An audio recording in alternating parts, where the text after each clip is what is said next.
Tetapi hari ini kita angkut. Tetapi sebelum nanti harus ada surat pernyataan.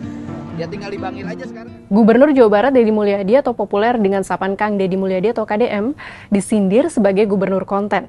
Siapa yang menyindir? Lalu bagaimana tangkisan sindirannya? Bagaimana juga pengamat politik melihat fenomena ini? Sah atau tidak sih di era sekarang gubernur yang rajin konten? Bagaimana aturannya? Gubernur Kalimantan Timur Rudi Masud bergurau menjuluki Gubernur Jawa Barat KDM sebagai gubernur konten saat rapat kerja bersama Komisi 2 DPR dan Kemendagri, Selasa 29 April 2025. Yang kami hormati juga Ibu Wamen, Mendagri, terima kasih banyak Ibu Wamen, dan seluruh gubernur yang hadir hari ini. Kang Deddy, gubernur konten. Nah, mantap nih Kang Deddy nih.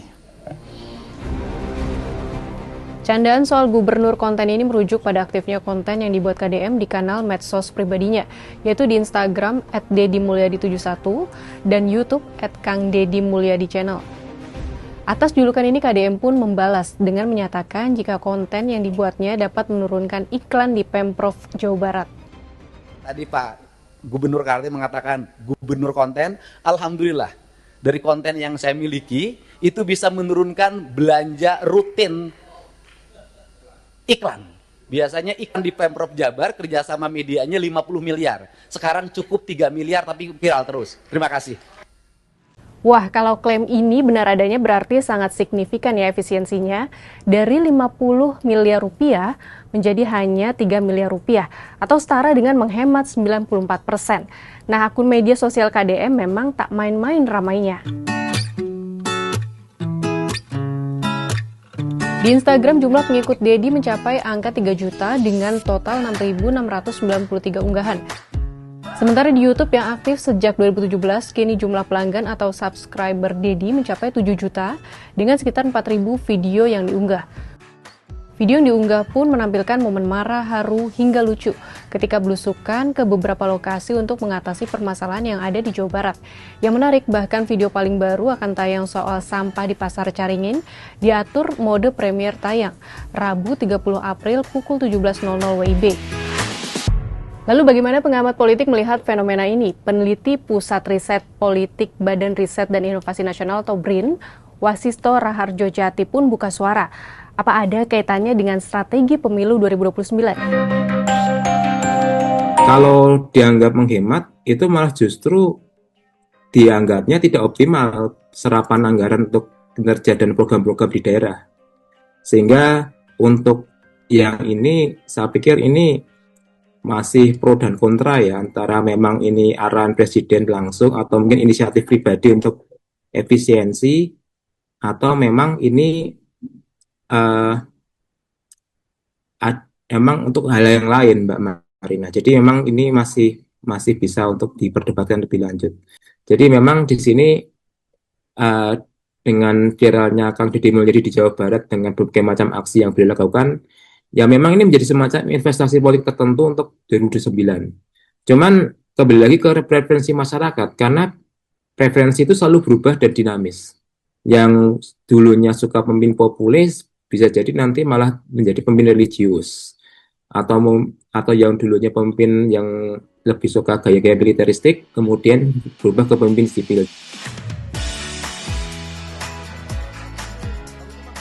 Selanjutnya yang nggak kalah penting untuk dibahas, apakah konten-konten KDM ini sesuai dengan tugas seorang gubernur yang ada di aturan atau undang-undang? Dalam Undang-Undang Nomor 23 Tahun 2014 tentang Pemerintahan Daerah, tugas gubernur adalah sebagai kepala daerah otonom sekaligus wakil pemerintah pusat di daerah.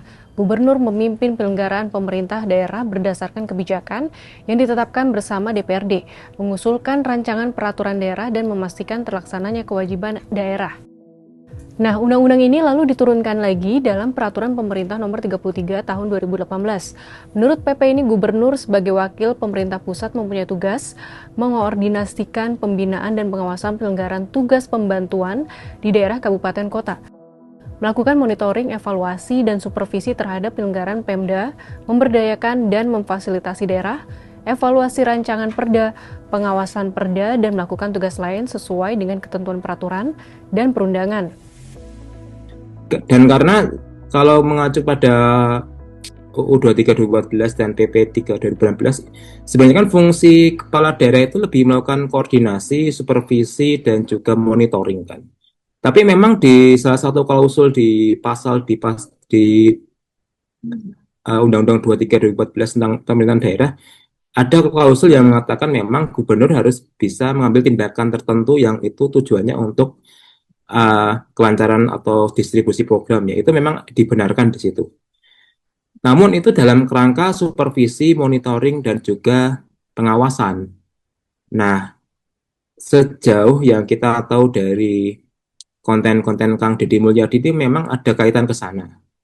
Cuman selebihnya saya pikir itu bukan dari hal itu ya, karena yang namanya supervisi, koordinasi, dan monitoring itu lebih pada harmonisasi program pusat di daerah dan juga bagaimana gubernur ini mengambil inisiatif-inisiatif yang itu memang tujuannya untuk melancarkan program pelayanan publik di daerah.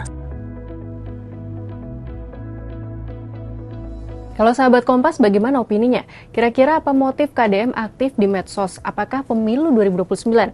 Apakah hal ini wajar dan bisa dilanjutkan? Atau butuh ada peraturan penggunaan medsos bagi pejabat negara?